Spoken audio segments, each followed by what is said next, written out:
Hey, thanks for joining me. We're going to look at Battle Chasers issue 8. It's kind of a sad thing that after this, there's only one more regular issue of Battle Chasers drawn by Joe Madureira that is in existence, and it sucks because this was the peak of his work. It was so good. The concept was working. Everyone was buying it. Everyone was loving it. And he went off to go do video games or something like that. And that's where his heart and soul is. And I guess I can't blame somebody for wanting to pursue their actual real passions and interests. But I've said this before as I've reviewed these issues. It does piss me off that he just couldn't be bothered to finish the story, to wrap it up in some way. Like he does issue 9, leaves it on a big cliffhanger. Do issue 10 and at least end it and say, okay, I'm going to be done for now. This is the end for now. We'll see what the future holds. But he didn't. He just ended it and took off, left it on a major cliffhanger, and didn't get back to it for, like, was it 25 years? And he had someone else draw it, if I understand it correctly. Did a Kickstarter for some video game thing. And I believe the promise was that he was going to draw the next issue, and he did not.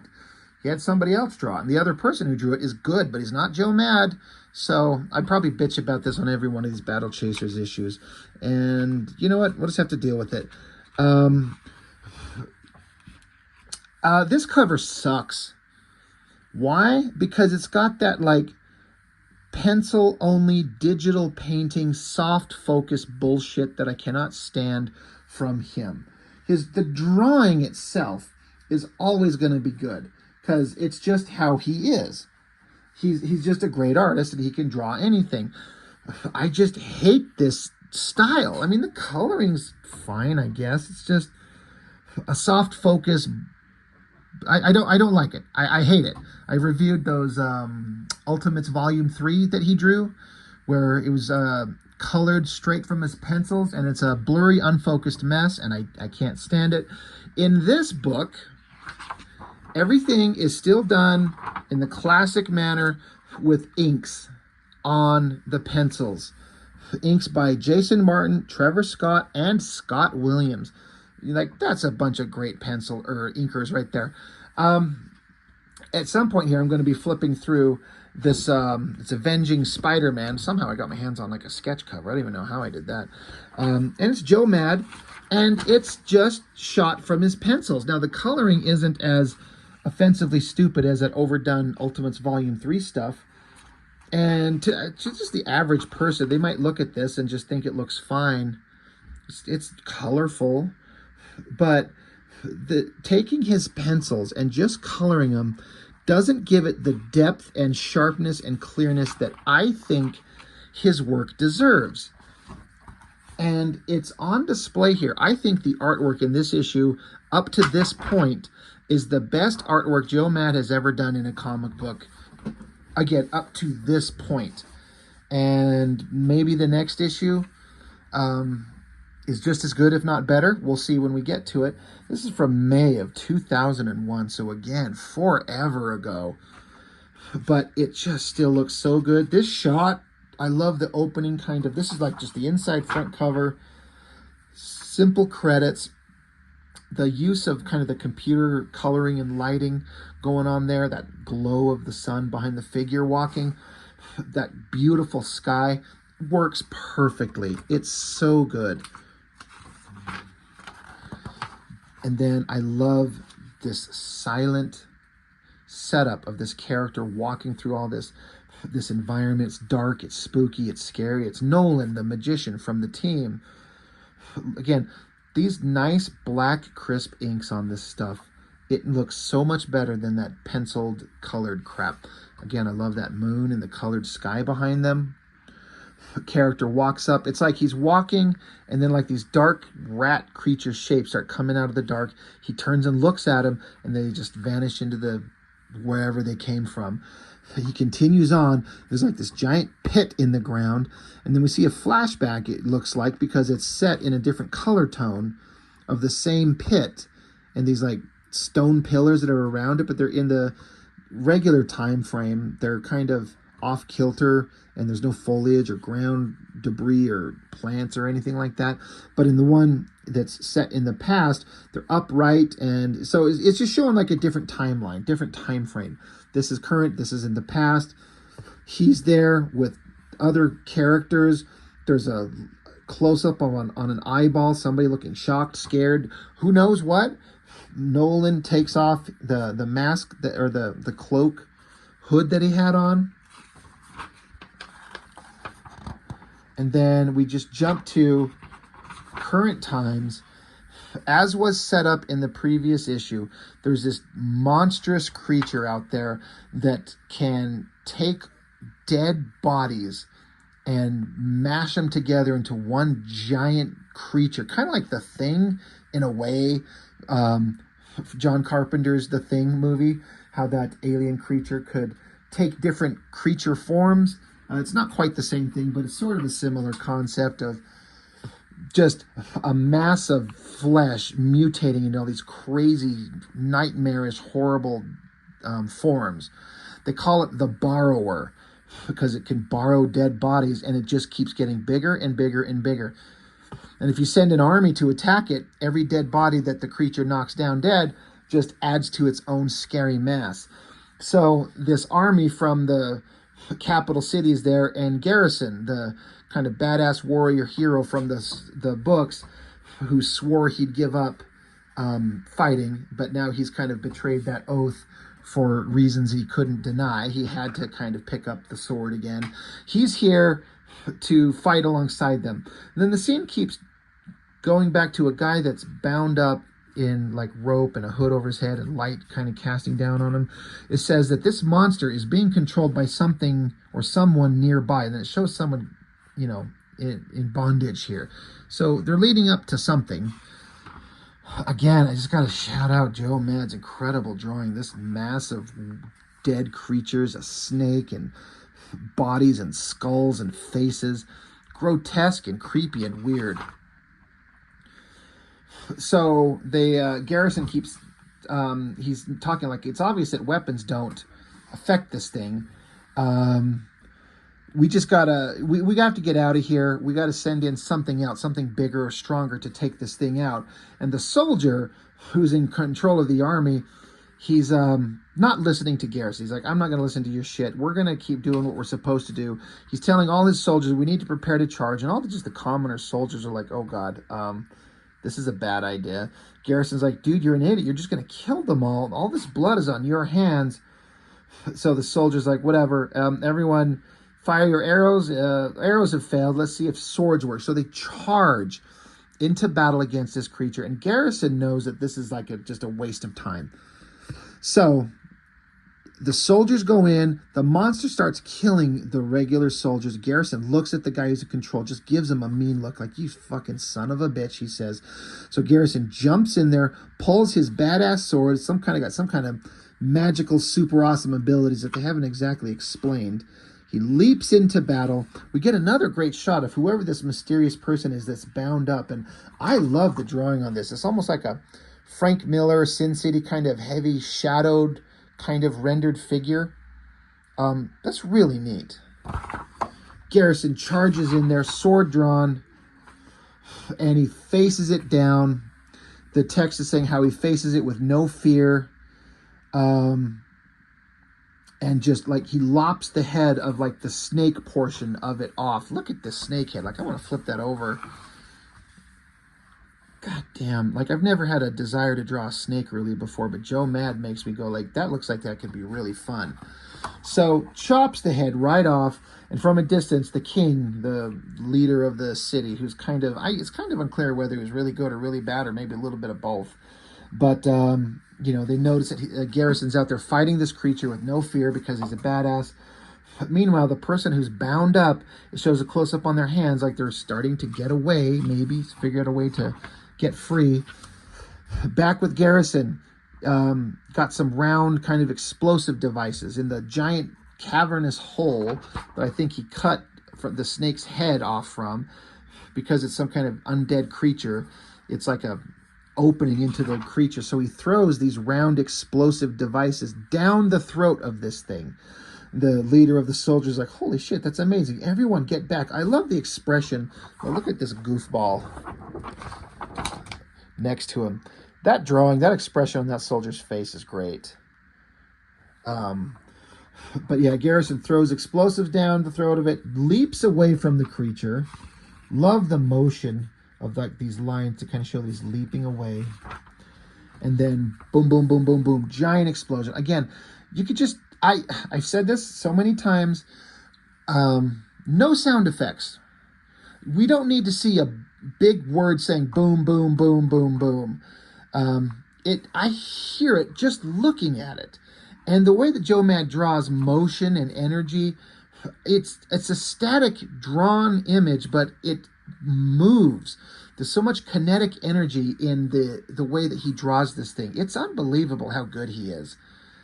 It's just fantastic and inspiring. Giant explosions. Love the heavy shadows on this figure here. You don't seem to see Joe Mad do too much heavy lighting, but he's leaning into it in a couple of places, and I like it. Joe Mad can draw it all. So soldiers are kind of shocked. King is kind of got a look of, I don't know, he's kind of smiling kind of slyly. This other soldier, oh my God, I'm trying to remember his name. I think he trained Garrison. He's just looking on, you know. Everyone's kind of watching this battle. Garrison's down, heavily shadowed, awesome shot of him there. One of the soldiers says, looks like we're done. Like, we got to report back to the castle. I'll go tend to the girl. And it's telling you, it's reminding you, the girl is Gulley, the young girl that is like a 10-year-old kid, but carries those giant, massive gloves that gives her the power of the Hulk. We haven't seen her, but she was there in this scene in the previous issue. Meanwhile, Garrison keeps looking around. Something is not quite right. He keeps looking, and out of that exploded monster's body comes this glowing orb, and Garrison, it's almost like he knew. He's like, there. He slices at it, but it's zipping around. It's too fast. Back again with the shadowed figure that's trapped. Its hands are working on its bonds. The rope is cutting. It's ripping apart. He's going to get away. And so Garrison, you know, he tried to slice at the energy bubble, but he couldn't quite get it. So he yells to everybody, destroy the bodies. And they're like, what? And Garrison says, the bodies. Throw them in the fire and destroy them. And they're like, oh, okay, do that. Because Garrison understands that this glowing orb is the power center, the spirit, the driving force, whatever it is that brings all these dead body parts and just brings them together and keeps this creature alive. And it starts reforming. Even though he just blew it to hell, it starts reforming while the soldiers throw body parts into a fire. Meanwhile, back again with the character that was trapped, the rope is snapped. This ad for some fucking video game in the middle of this thing. The regular soldier's like, it's no use. The creature's reforming too quickly. There must be another way. Garrison says there is. We kill whoever's controlling it. So then we see a close-up of this thing, which, if you've been reading the comic, you understand it's like the center eye piece of this sword that Garrison has, and it folds open, the hilt. It's normally folded up against it, but then it folds open as if it's like getting ready to unleash its full power, whatever it is. The human guy's like, how do we know they're close? He says, we kill whoever's controlling it. And the guy's like, well, how do we know that this person's even close? And Garrison says, I know. Meanwhile, one of the soldiers, he points over there, and then there's Gulley, the girl that we were talking about, like one of the big stars of the book. She's there. They're like, look, it's the girl. Garrison's like, Gulley, oh shit. And she's just slowly kind of meandering towards the creature, the borrower, who's now reformed once again to this giant monstrous form. Just frightening and scary. And Joe Mad's got this ability to take this little tiny panel, and there's more epic drama in the shot that he composed here and the way he drew that than any artist can do if they had like a full page spread or even a double page spread. Like, if this were blown up to a full double page spread, it would be just as effective either way. Joe Mad's so good. But she's approaching the creature, and she turns to Garrison and says, don't worry, I know what I have to do. So she's walking towards the creature. She's got these gloves on now. If you don't know, it's already been established. While she wears these giant gloves, they used to belong to her father, who's disappeared, presumed dead. But wearing these gloves gives her the power of the Hulk, infinite strength and completely invulnerable. And that's the kind of the shtick for this girl, is that she's, for the character, she's 10 years old, just a little kid, but has the power of the Hulk, essentially, to put it in some kind of frame of reference. Walking towards the monster, she's like, I know what I have to do. And then again, we got this figure running through the night. I forgot to point out here, the character who was bound up, this guy, he got away. So he's getting away. He's running towards us. So they're building towards something here. Meanwhile, the borrower creature just chomps down its giant, gross jaws onto Gulley in a way that would kill anybody, just like at midsection, mid-body. Chomps down on her. Garrison screams, no. And then the leader of the soldiers, who's been in the story so far and was kind of making stupid decisions, he just says, foolhardy, just like her father. And you see he's got a knife behind his back, and Garrison doesn't see it. But yeah, this guy is saying foolhardy, just like her father. So he understands about the girl, her father, he's some connection. Who is this? What is this? What's going on? He suddenly, the soldier shows up, and what we find out, this guy is the real soldier that we've been seeing in the book so far. The soldier up here that was making all these stupid decisions that Garrison was talking to, the guy who says, I'm in charge, that suddenly pulled a knife from behind his back on this previous page here. Well, the guy who was bound up and trapped and got away, he shows up yelling, Garrison, behind you. A guy's pulling an arrow, gonna maybe shoot the guy, and they do. They shoot an arrow into the guy who's showing up. And then Garrison realizes that this is the real dude, and the guy who he thought was this guy is someone else. He just stabs him in the back. The guy stabs him and says, save your breath, Garrison. You don't have many left. And then here we see he's changing form. It's this character. Oh my God, I'm trying to remember his name. It'll tell us here somewhere. Nefarious, I think his name is. Nefarious Defar. Some kind of like some villain character that's been introduced in the story in previous issues. And what we see here is that he's taken the form of this guy. So that's why he showed up on scene to like, hey, someone's taken my place. That's not me. And then all the soldiers that he had with them start mutating back into their real forms of these wolf creatures that we've seen in like the first issues. So all of these human soldiers, it was a secretive plot on their part, and they've been in disguise, and Garrison fell for it, unfortunately. It's not any fault of his. Meanwhile, while all of this is going on, we see Gulley inside the creature that swallowed her up, and she's crawling along inside of it. And then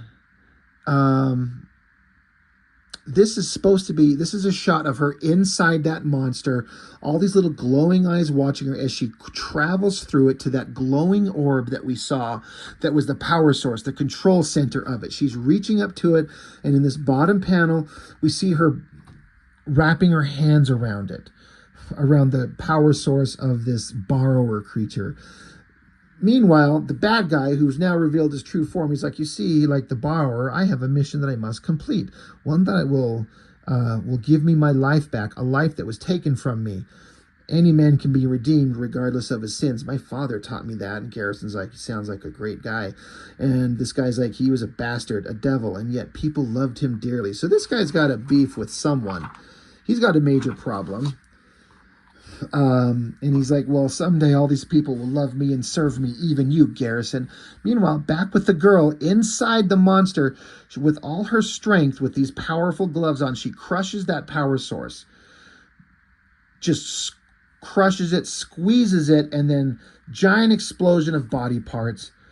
Basically, she killed it, is how I read this. I don't know if it says it specifically, but she crushes that power source, and now that it's gone, all the dead body parts are just now dead body parts. There's nothing controlling it. So they all fall apart. She drops to the ground.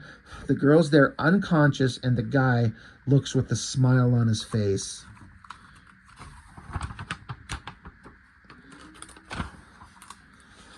And then this shot I've always loved. I'm going to bring it up close to the camera. See this top panel of the girl as she falls, from the sky, from inside the monster. And look at these little color forms here to show how she fell and like bounced on the ground.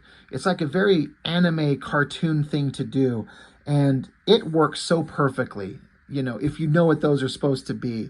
I think somebody else looking at this might be like, what are those icicles sticking out of the ground? But if you kind of understand the visual language of comics and anime, you see the motion and the movement. And also a fun thing that they did here is, I got that wrong. The girl's lying on the ground. She's not moving.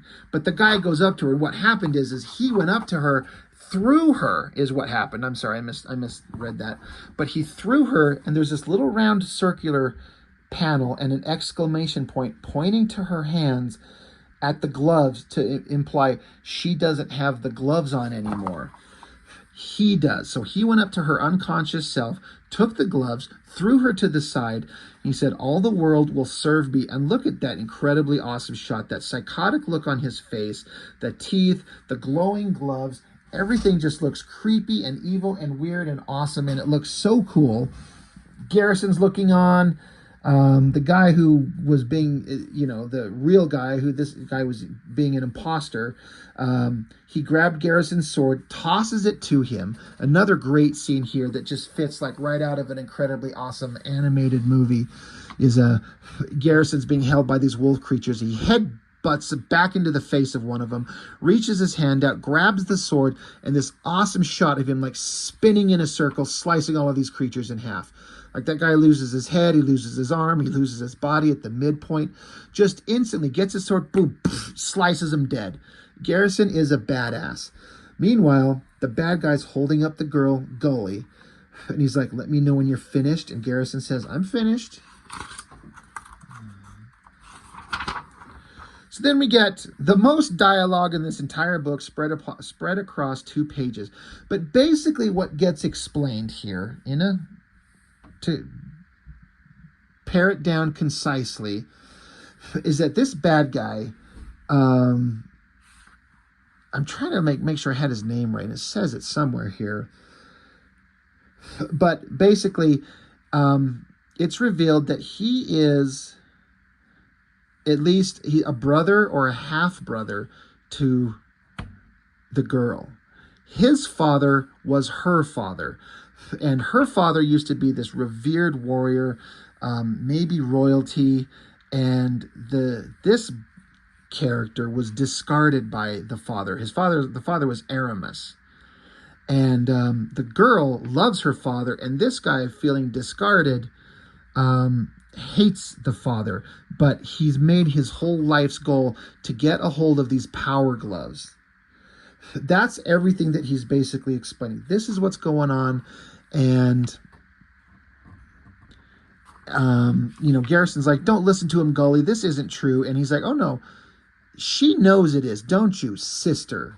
Somehow in your mind, you've always sensed my presence, just as I have sensed yours for many years that you spent in the arms of our father who loved you while I crawled through the gutters like the lowest of vermin. I am Aramis's firstborn. His power, his legacy belonged to me. And then he gave it to you somehow. So, and Garrison's like, this is your great mission, you sick bastard. You're going to murder a helpless child. And he's like, it's a start. And so Gulley, just being the sweet kid that she says, I don't hate you. And so the guy's got like a look of kind of almost like humanity in his face after this big, long kind of, monologuing of why he is the bad guy that he is and the reasons that he's doing what he does. He stops for just half a second with a look of like, my sister doesn't hate me. You wonder if he's going to rethink that. Then you flip it over. He says, you lying little bitch, join Aramis in hell. Like he's going to kill her. Punch her, squeeze her, crush her, something. That insane look on his face. And then he's like, wait, something's happening. And then the gloves themselves explode off his arms at the wrist, just boom, and he just says, Father chose you. He chose you, and he falls to the ground with his severed hands, these super powerful gloves, for whatever reason, whatever way, it's not explained, and it doesn't need to be. They rejected him and exploded off him, and he's done. He's down. Garrison and Gulley are together. So this is the end of the issue, and this is one of my favorite issues of this book. The story was kind of coming together. We get to see the hero Garrison doing some badass stuff. We get to kind of get some history with Gulley and the gloves and a revealed brother, and the art may be the best that Joe Mad's ever done in any book ever, in my personal opinion. I love it. It was just like, this is so great. There was months, sometimes years in between waiting for issues of this book, but every time it come out, for me, I'm like, worth it. It's so good. It's totally worth it. This is the monster creature in this book, the borrower.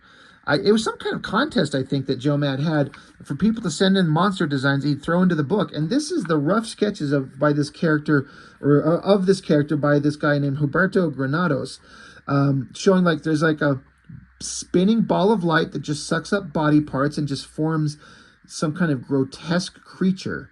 And, the text says that, Joe Mad obviously took some liberties with it to turn it into this gigantic, monstrous monster thing rather than just like a single human character. But they loved the idea so much. They're like, okay, he won the concept, or, the contest, and use this guy's creature in Battle Chasers. And I think that's awesome. That's really cool. And nothing else in here worth the piss looking at. Battle Chasers number 8. It was such a great series, and Joe Mad was so good. He's still so good. He's just as good as he's ever been. I'm just pissed off that he handed off the drawing of it to some other guy who, again, is good, but it's not the same. It is not the same.